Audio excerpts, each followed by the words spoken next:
Abe Lincoln's Hat by Martha Brenner, illustrated by Donald Cook.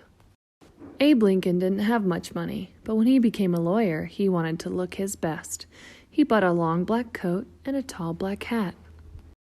Every day, Abe wore his hat to his new job. People noticed the tall man in the tall hat. He was friendly to everyone. When they needed a lawyer, they remembered him. Abe lived in Illinois. His state was mostly wilderness. Then more and more settlers came. They built houses and farms and new towns. Sometimes they didn't get along. They argued over land and animals and money. Lawyers like Abe could help people settle their arguments. They could help people get a fair trial in court. Abe Lincoln was a smart lawyer. People came to him with all kinds of problems. He helped them all, but he had one problem himself.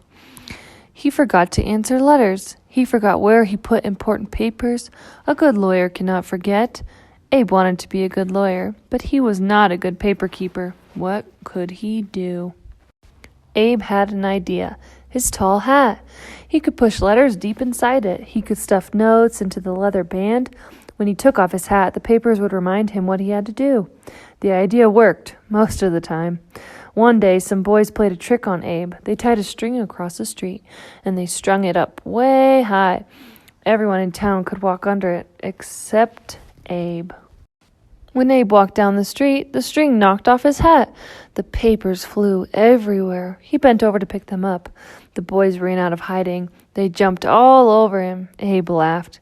He was not mad at the boys.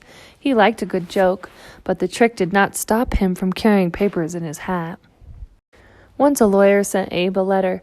Abe stuck it in his hat. The next day, Abe bought a new hat. He put his old one away. Weeks later, the lawyer wrote again. "Why didn't you answer my letter?" Then Abe remembered. The letter was still in his old hat. Many towns in Illinois had no lawyers and no judges. So every spring and fall, a judge and some lawyers traveled from town to town. Abe went too. He packed his hat with papers, his checkbook, and a handkerchief. At the head of the parade of lawyers rode the judge. No one could miss him. He weighed over 300 pounds. 2 horses pulled his buggy. Abe's horse was skinny and slow. His name was Old Buck. Abe and Old Buck traveled lonely country roads, in the snow, in the rain, and in the mud. Traveling made Abe very tired. He dreamed of a soft bed and a good meal, but the lawyers had to stay at poor country inns. The food was bad, the rooms were cold, the beds were crawling with bugs. The lawyers had to share beds, except the judge. He had his own bed. Early in the morning, the courthouse bell would ring. Abe hurried to court. Pigs lived under one courthouse. Abe had to talk loudly over the grunts and squeals. People came from near and far to hear Abe. He made trials easy to understand. He told jokes and stories. People said he could make a cat laugh. Once Abe whispered a joke to another lawyer. The lawyer laughed out loud. "Quiet," the judge yelled. "You are fined $5. When the trial was over, the judge asked to hear the joke. He laughed as hard as the lawyer. "That was worth $5, he said. "Forget the fine."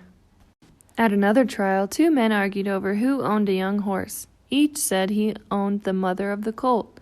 Abe led everyone outside. He put the 2 grown horses on one side of the lawn.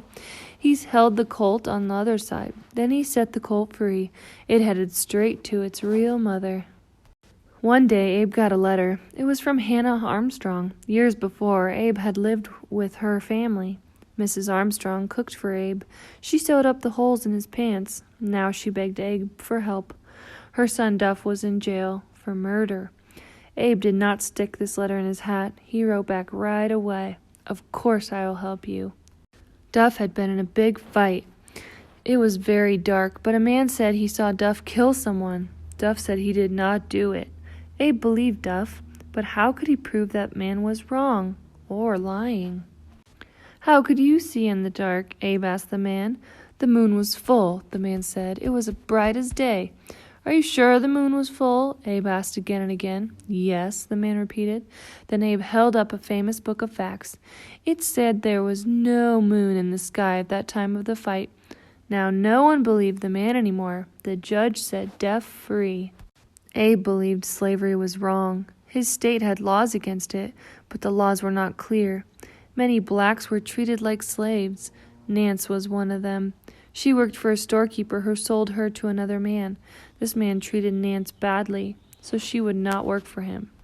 Abe argued for Nance in court. Illinois was a free state, he said. All of its people are free, whatever their color. The judge decided Abe was right. From then on, no one could be bought or sold in Illinois. Abe had saved Nance, but half the states in America still had slaves. In a few years, there would be new states out west. Abe did not want slavery to spread to these states.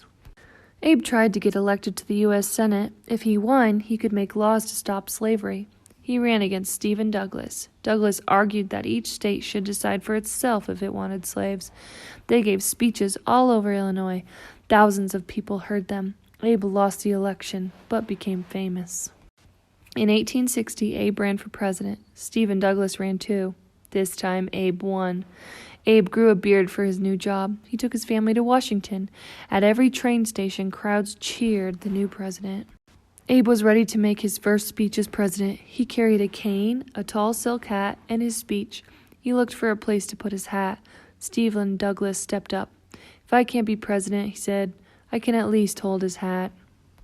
Abe Lincoln was a great president. He freed the slaves. He worked for the fair laws. He helped unite the nation after a long war. But he never changed his ways.